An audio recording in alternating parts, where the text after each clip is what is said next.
What's up, wrestling fans? I'm Steven from the Hills Maniacs, and today I'm going to be doing a sort of tribute video to the late WWE Superstar Bray Wyatt, who passed away about a month ago. This is going to kind of be my tribute to his character in WWE and just him as a pro wrestler, but also I'm going to be answering the question in the title of this video: should WWE continue with the story they had Bray involved in before his passing, the Uncle Howdy storyline? So I'm going to kind of be giving my thoughts on that and what I felt about his characters and all the unique things that he came up with in WWE as well. So this is kind of a tribute video, but also should they move forward with the story they had going with the Uncle Howdy character. So that's what I'm going to be talking about today.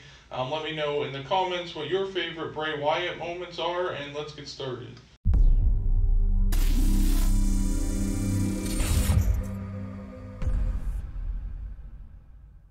So my favorite thing about just Bray Wyatt was how unique of a character he was.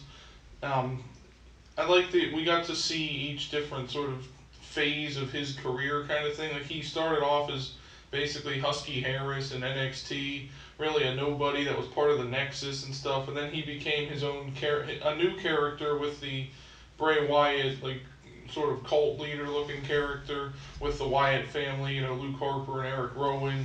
They started in NXT and then came up to the main roster, and I wasn't really a huge fan of him at that time, but it's when he became, or introduced us to the Fiend character, that I really started to like it, because I thought it was really intriguing, and I thought there was a lot of mystery to his character, like why he became this persona of the Fiend, because we'd never really seen that before, other than like maybe Mick Foley, had like the multiple personalities and stuff with Mankind and Dude Love and all that, but we didn't really see it on this scale or at this kind of level, because not only was it creepy and sinister, but it was also just kind of mind-blowing that the man, Bray Wyatt, came up with this character. Wyndham Rotunda was his real name in real life, and the fact that he came up with this character, and WWE let him pretty much, at least at first, have some creative freedom with it, I believe. Unless it was all just him and WWE working together on it or whatever, but I like the creative freedom he was able to have and tell this story of this deranged man who has pretty much lost everything and had to unleash his inner demons basically to take out all the people that have wronged him in the past. And I like that's kind of where it started off at. Like, first he targeted Finn Balor, and then he went after other people along the way, and then eventually ended on Randy Orton. And after that, we never got to see the Fiend again, because Bray was fired at that time, released with a bunch of other WWE guys, and then brought back, I think it was last year or 2 years ago at Extreme Rules, where he came back once again with a new character, this Uncle Howdy persona, and kind of this other version of Bray Wyatt that I guess was meant to be a level above that. But I liked all the different characters and the Firefly Funhouse and all that stuff that we got to see through this Bray Wyatt character, and I think they could have done a better job with, like, making or telling the story, like, eventually toward the end, like with the Fiend and stuff, because it felt like at first what they were going for with that character was that everybody that he targeted, he ended up either helping or sort of hurting in a way that it would turn them into the best version of themselves. For example, he targeted Finn Balor, and then Finn Balor went to NXT and like rejuvenated his career, and now look at him. He's on Raw, he's part of the Judgment Day, it's this heel character of Finn Balor. He started that in NXT and kind of brought it back to the main roster when he returned there and ended up joining Judgment Day. Or you look at what he did with Seth Rollins. He turned Seth Rollins into the Monday Night Messiah, basically. After his feud with Seth Rollins, Seth became a heel when he was a babyface. So I kind of feel like that's what Bray's character was sort of doing, because he became the best version of himself with the Fiend. So he was helping other people become the best version of themselves, or revert back to a previous version of themselves that was better than what they had. So it was sort of WWE's way to change someone from a heel to a babyface, or a babyface to a heel, through a interwoven story with Bray Wyatt, who's also trying to target his, like the people that have wronged him in the past or made fun of him or whatever. And I thought all of that was really interesting in the beginning stages of the Fiend storylines and stuff. And then it kind of went all crazy, WWE making him like a supernatural character, which I don't feel he was meant to be. He was just meant to be like this scary persona that would target people at random, and you'd never see it coming, you'd never know who he was going after.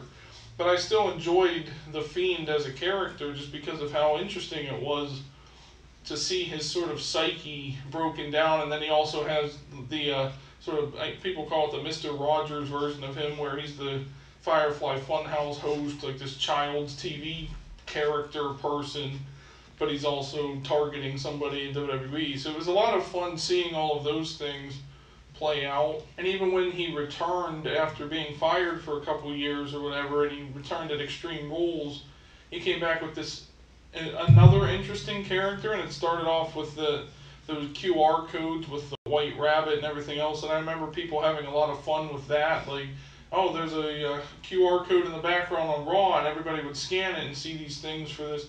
There were these different videos from this white rabbit or whatever, or words popping up on the screen or whatever, and that was all teasing Bray Wyatt. I loved the way that they did that, and I wish they would have continued doing that for like everybody that he goes after or whatever, or whoever he's getting into a feud with next. They start to have QR codes behind him or something.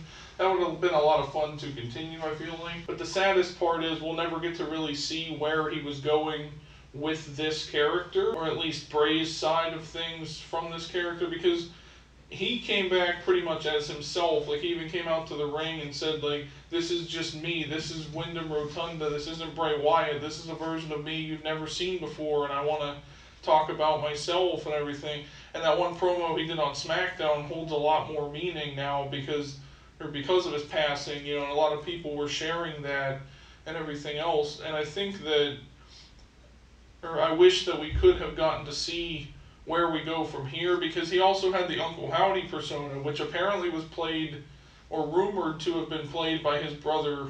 I don't know his brother's real name, but he was Bo Dallas in WWE. So he was playing the character of Uncle Howdy that would pop up on the screen when Bray was in the ring. And that's kind of why people were thinking that maybe, like, if they wanted to go that route, they could continue the Uncle Howdy story just without Bray in it, obviously.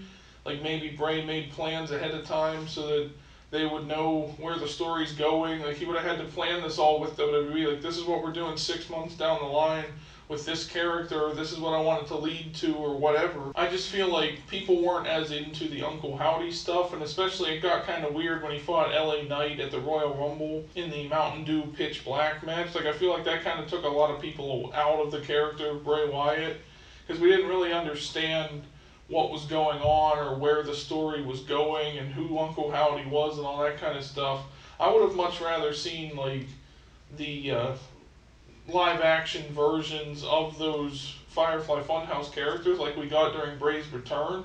We saw actual people dressed up as, like, Mercy the Buzzard and Abby the Witch and all that kind of stuff, and I thought that would have been really interesting to, that's his new faction, sort of. It's just, people dressed up as the puppets come out and attack people or whatever and do Bray's bidding and that kind of thing. Like, I'm not trying to take away from the mind of Bray Wyatt, because he was a deep thinker like that, and he came up with these really creative and unique concepts in WWE that we've never seen before, but I feel like they could have done a better job maybe with the Uncle Howdy stuff.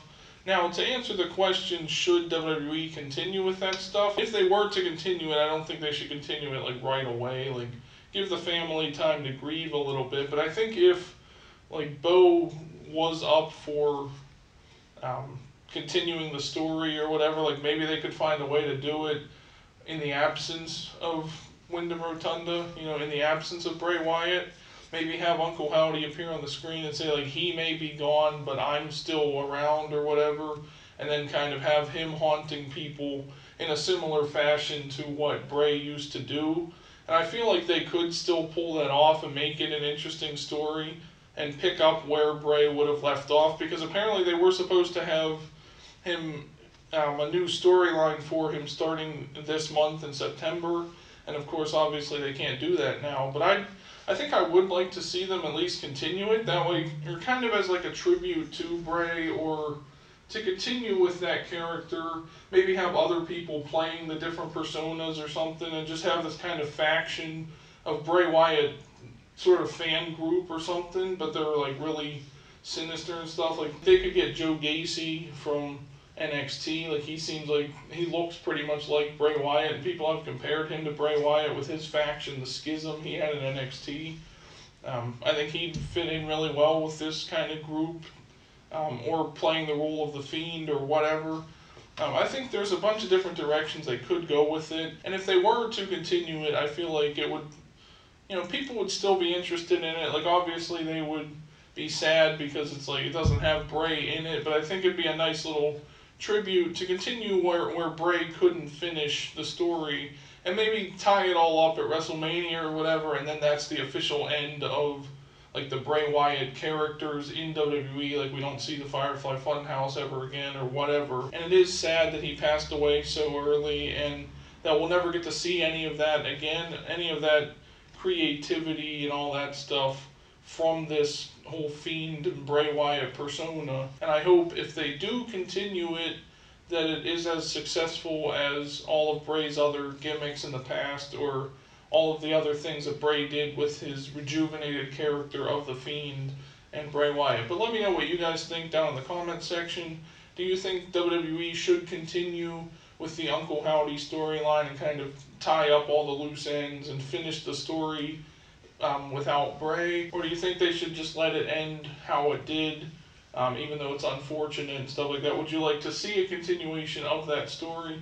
Let me know all that down in the comments, and also your favorite Bray Wyatt moments and just things you liked about the character of Bray Wyatt, whether it's the Fiend or Bray Wyatt himself, or even his time as Husky Harris in the Nexus. Let us know all of that down in the comments section. Thank you for watching the video, everyone, and I'll see you in the next one.